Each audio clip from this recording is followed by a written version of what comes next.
चोरी भेले हे हे सीना चोरी भेले चोरी भेले हे हे सीना चोरी भेले जा जा जा भाग गेले चोरावा कथि माछा के झड़ी लगे बौआ के मौसी के कानक बाली लक कनी ताली बजा के सब गोटे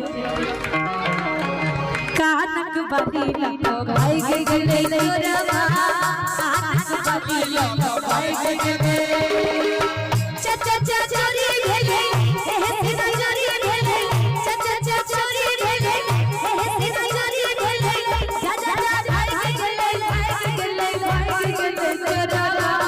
कानक बाली लक भाई के गेले चोरावा कानक बाली लक भाई के गेले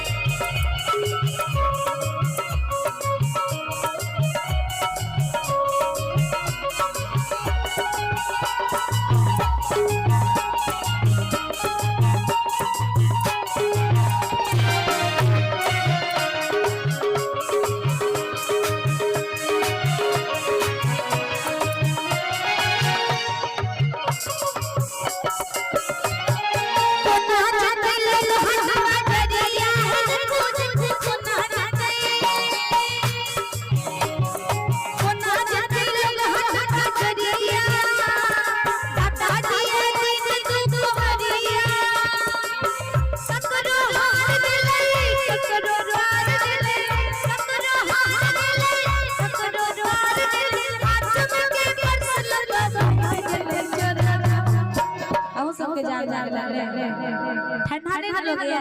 ताली बजा के कहां को बाली लक भाई चोरवा भाई के गेले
भाई